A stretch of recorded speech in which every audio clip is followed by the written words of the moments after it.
Teve bate-papo cultural ontem no Arquivo Público de Rio Claro, como acontece todos os meses.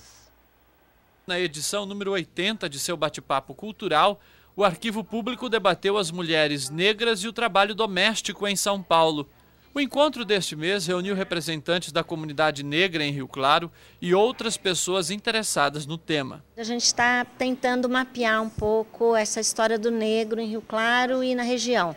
Uma história bem mal contada, né, aqui na região, com pouca documentação conhecida. O tema foi abordado pela historiadora da USP, Lorena Teles. No bate-papo, Lorena também lançou o livro Libertas entre Sobrados, Mulheres Negras e Trabalho Doméstico em São Paulo. Durante sua pesquisa de mestrado, ela descobriu que muitas negras nascidas em Rio Claro foram trabalhar de empregadas na capital. Rio Claro, na época, né, dos contratos de trabalho que eu estudei, era um dos municípios onde havia maior número de escravos aqui em São Paulo, né, na província de São Paulo, no atual estado de São Paulo. E muitas dessas mulheres que se inscreveram tinham nascido em Rio Claro. Em Rio Claro, Campinas, tinham muitas, ou seja, muitas delas eram filhas de escravos, provavelmente foram escravas que conquistaram a alforria e vieram para São Paulo. Para chegar a esses dados, Lorena vasculhou documentos de inscrições de empregadas domésticas que estão no Arquivo do Estado.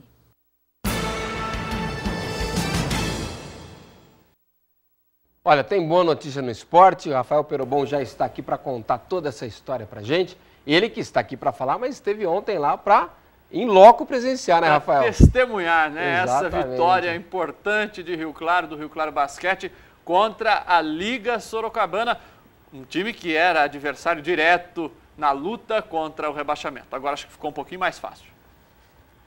O jogo era decisivo para as duas equipes. Para Rio Claro, a chance de ganhar um pouco mais de tranquilidade. Até clima de carnaval chegou ao ginásio com integrantes da escola de samba Gracifes.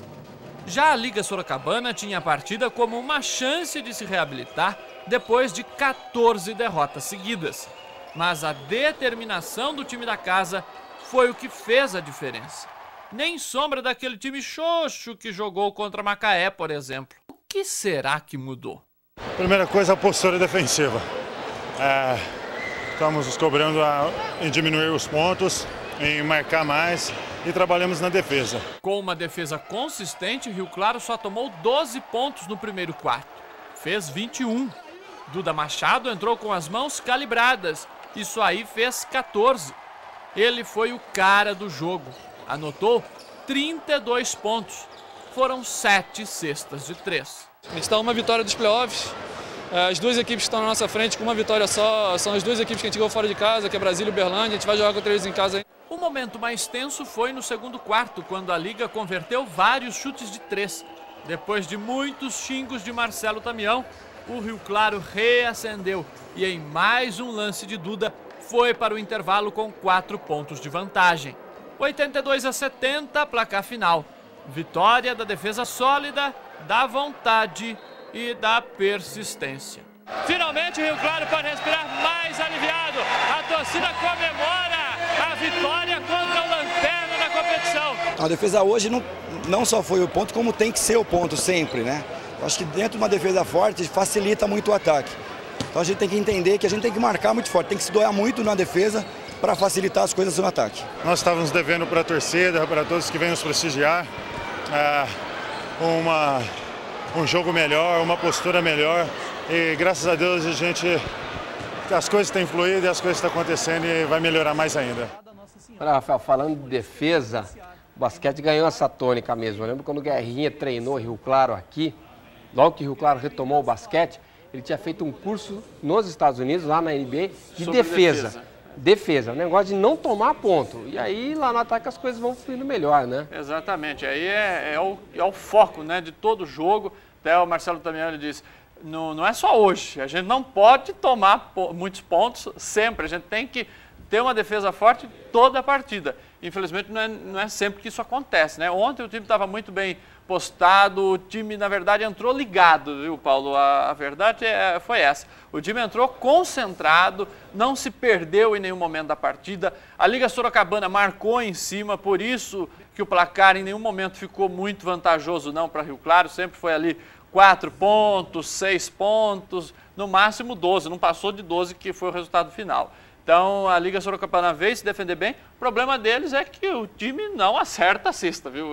Erra muito aí nas conclusões. Aí você colocou bem o problema para eles resolverem Exatamente. Lá. Fechando a rodada, além da vitória de Rio Claro, ontem Bauru derrotou o Macaé por 85-69. Com o resultado, Bauru assume a liderança da competição, né? Já Rio Claro continua em 14º, Rafael, mas agora tem 3 vitórias a mais que o time de Sorocaba e uma a mais do que o basquete cearense. Exatamente. Quer dizer, está uma vitória de Uberlândia e Brasília que dá para sonhar com o playoff? Dá sim, classificam-se 12, né, Paulo? São 16 equipes do campeonato e 12 vão para os playoffs. Então, Rio Claro agora começa a olhar, né, para o lado de cima da tabela. Eu acho que pode ficar um pouco mais tranquilo com relação à parte de baixo. Quero destacar aqui a partida do Duda, a gente já comentou na matéria, mas olha, foram 7 cestas de 3 e 100% dos lances livres convertidos, 7 lances livres convertidos pelo Duda. Outro que teve um aproveitamento muito bom foi o Tatu, que marcou 12 pontos na partida, ficando atrás do Duda. Olha, o Duda 32 pontos, foi muito cobrado no jogo contra a Macaé, né, no encerramento do primeiro turno, e parece que ontem deu a resposta. Maravilha.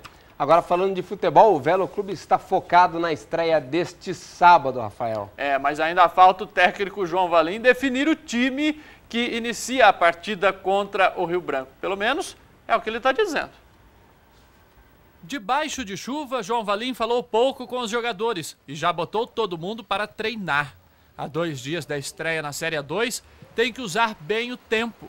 Até porque Valim ainda precisa definir o time que começa o jogo contra o Rio Branco. Pelo menos, ele diz que ainda não decidiu a escalação. Tem até sexta-feira ainda para trabalhar e até lá muita coisa pode acontecer.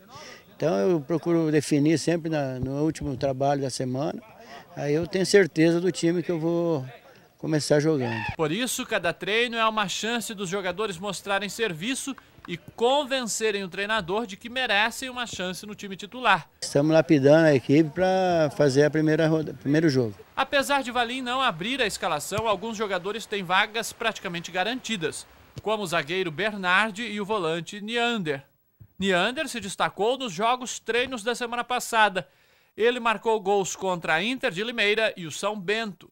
Para ele mesmo, com o começo tardio de preparação, o Velo está dando liga, mas tem que esperar até quando a bola rolar para valer. Acho que é fruto do que a gente vem trabalhando, colhemos o que plantamos, então trabalhamos firme, mesmo com pouco tempo, mas com muito trabalho, dedicação, acho que respeito contra a equipe adversária, acho que isso faz com que a gente saíssemos vencedores. O elenco tem 25 jogadores e é assim mesmo que o Velo vai para a primeira rodada, até porque as inscrições para a estreia já terminaram. Mas também o clube não tem tanta pressa não, até porque só vai definir e trazer os 3 jogadores restantes para completar o elenco depois da terceira rodada. Para ver a posição que maior necessita, né, que tiver mais carente, para que a gente possa trazer o atleta para essas posições que tiver mais carente. Para a estreia, o Velo tem um fator positivo, a perda do mando de campo do Rio Branco,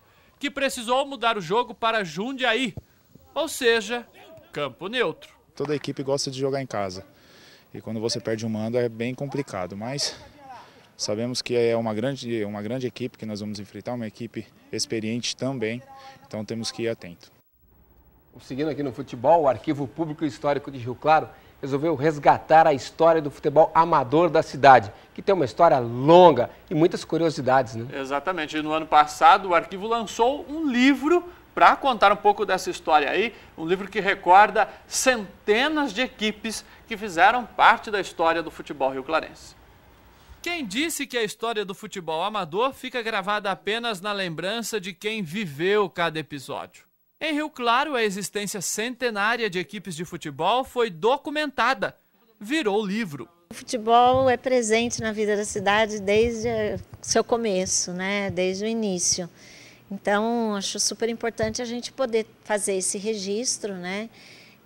Principalmente porque a coleção do Sotero estava pronta, né? 99,9% das fotos que constam do livro são dele. O livro Futebol Amador e Varziano em Rio Claro foi lançado pelo Arquivo Público e Histórico da cidade no ano passado. 4 anos de trabalho intenso da superintendente do arquivo e deste pesquisador. José Roberto Sotero coleciona imagens de equipes amadoras de Rio Claro desde 1995. As quase 800 fotos que conseguiu foram doadas ao arquivo. Metade delas está no livro. Eu doei todo porque o arquivo tem condições de fazer muito mais coisa ainda pelo futebol. Assim como para outros esportes e outras coisas da sociedade. A maior dificuldade foi identificar cada jogador e descobrir times que poucos faziam ideia que um dia existiram. Por exemplo, o Tamoio Futebol Clube, um dos primeiros no Brasil, formado só por negros.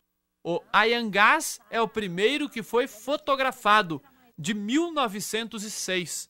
E o Oriente Futebol Clube, o primeiro no país, só de japoneses. Na realidade, as curiosidades são, por exemplo, como eu falo para você, da Rio Claro ser uma cidade pioneira. Então tem o time de negros, que era o segundo do país, um time de orientais, que era o Oriente, que foi o primeiro do país. Também tem um time formado só por cearenses, que, nossa senhora, você veja só, vieram trabalhar em Rio Claro e com saudade da terra procuraram fazer alguma coisa e fundaram o time, Ceará Futebol Clube. Né? Temos o time constituído por 9 irmãos. Então são curiosidades interessantes. Roberto jogava no Feirante Futebol Clube e levou 2 exemplares do livro. Um vai guardar de recordação e outro vai dar de presente. Para presente para um amigo meu. E o que motivou o senhor a vir buscar o livro? Eu sempre gostei de esporte, né? Toda vida gostei e participei. Só apesar que agora não tenho tempo mais. Senão não gosto de ler, sabe? E aí o senhor tá no livro também? Tô. Tô no livro também. O senhor jogou? Como é que é? Joguei, cheguei a jogar também.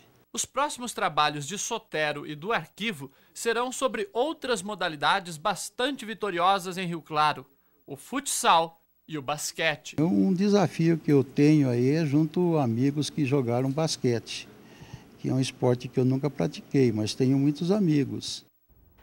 Por hoje é só, Rafael. Beleza, amanhã a gente está de volta com mais informações de esporte. Amanhã tudo das estreias de Rio Claro e Velo Clube. Até amanhã, então. Falou, até lá.